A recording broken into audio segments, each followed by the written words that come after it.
Immerse yourself in the 9th century AD, a time when the land of Eastern Europe was beginning to stir with the formation of a new federation, Rus' de Kiev. This remarkable journey began with the arrival of the Varangians, a group of Scandinavian warriors and traders. Among them was the legendary figure of Rurik, whose leadership led to the establishment of Novgorod, a significant city-state in the early days of Rus'. However, the true birth of Rus' de Kiev was marked by a strategic move. Oleg, Rurik's successor, saw the potential of a city further south, nestled on the banks of the Dnieper River. This city was Kiev, and with its advantageous location, it was destined to become the heart of this burgeoning federation. Oleg's vision transformed Kiev into the political, cultural, and economic epicenter of the Kievan Rus', marking the beginning of a new era. Thus, the foundations of Rus' de Kiev were laid, setting the stage for a saga full of power struggles, cultural advancements, and historical turning points. As we journey into the 10th and 11th centuries, we witness the golden age of Rus' de Kiev under the reigns of Vladimir the Great and Yaroslav the Wise. The reign of Vladimir the Great, beginning in the late 10th century, ushered in a crucial period for Rus'. A key event of his rule was the conversion to Christianity, a decision that would have far-reaching implications. Prior to Vladimir, Rus' was a land of diverse beliefs, but in the year 988, Vladimir made the monumental decision to adopt Christianity as the state religion. This was not merely a personal faith choice. It was a strategic move that aligned Rus' closer with the powerful Byzantine Empire and distanced it from the pagan traditions of the past. The conversion brought about a radical transformation, turning Rus' into a Christian state and introducing its people to new religious, social, and cultural norms. As the 11th century dawned, the throne of Rus' was ascended by Yaroslav the Wise. His reign is often remembered for his significant legal reforms.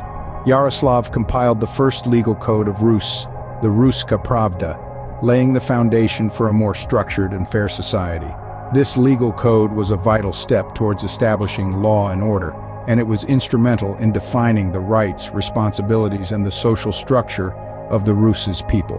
But Yaroslav's reign was not just about law and order, it was also a time of cultural and intellectual blossoming. Under his rule, Rus' de Kiev became a renowned center for learning and culture. Yaroslav sponsored the building of churches, monasteries, and schools, promoting literacy and education. He invited scholars from all over the world, turning Kiev into a beacon of knowledge and culture in Eastern Europe. The golden age of Rus' de Kiev was indeed a time of remarkable transformation, forever altering the cultural, religious, and legal landscape of the region. This period saw the rise of a powerful state defined by its Christian faith, legal reforms, and intellectual prowess, setting the stage for the future development of Russian, Ukrainian, and Belarusian cultures. However, as the old saying goes, what goes up must come down. The 12th century marked the beginning of the end for Rus' de Kiev. Our story now takes a turn as we delve into the darker chapters of Rus' de Kiev. You see, the decline of this once mighty state was not an overnight phenomenon. It was a slow, gradual process, marked by a series of unfortunate events that led to its disintegration. One of the first dominoes to fall was the increasing internal disputes. The powerful princes of Rus' de Kiev started to vie for power, their ambitions blinding them to the unity that had once made their state so formidable. The unity that had been their strength was now replaced with discord, and the grand state began to crumble from within. As the internal strife grew, so did the fragmentation of Rus' de Kiev. The once unified state gradually splintered into smaller principalities, each governed by a different prince. This fragmentation further weakened the state, making it vulnerable to external threats, and those external threats were looming on the horizon. The most devastating among them was the Mongol invasion. In the early 13th century, the Mongol hordes swept across the Eurasian steppe, leaving destruction in their wake. Rus' de Kiev, already weakened by internal disputes and fragmentation, was no match for the Mongols.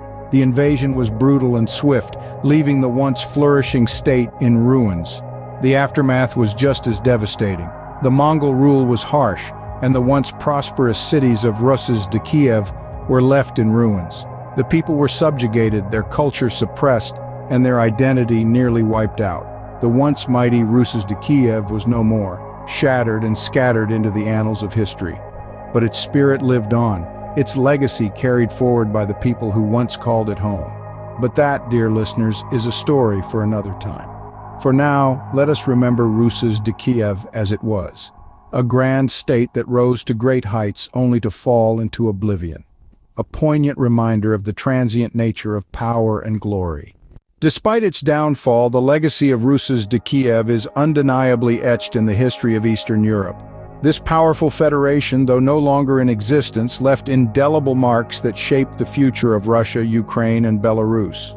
Rus' de Kiev, in its time, was a melting pot of cultures, religions, and ideas, a vibrant tapestry that wove together the threads of a region, setting the stage for the nations that would emerge from its ashes. Rus' de Kiev was instrumental in the spread of Orthodox Christianity across Eastern Europe. With the conversion of Vladimir the Great to Orthodox Christianity, the Federation became a significant player in the religious landscape of the time. This influence extended beyond its borders, permeating the fabric of societies, shaping beliefs, customs, and traditions that persist to this day. Moreover, Rus' de Kiev played a pivotal role in the development of the Cyrillic script. This writing system, introduced by the missionary brothers Cyril and Methodius, was adapted and refined in Rus' de Kiev, becoming a cornerstone of education and literacy. Today, the Cyrillic script is used by over 250 million people, a testament to the enduring impact of Rus' de Kiev's cultural and intellectual legacy. The legacy of Rus' de Kiev, however, extends beyond religion and language. It's in the shared cultural heritage, the enduring folk traditions, and the collective memory of a people. It's in the architectural marvels that dot the landscapes of Russia, Ukraine, and Belarus, silent witnesses to a bygone era of grandeur and sophistication. Indeed, the echoes of Rus' de Kiev still resonate today, reminding us of a time when this great federation was a beacon of power, culture, and civilization.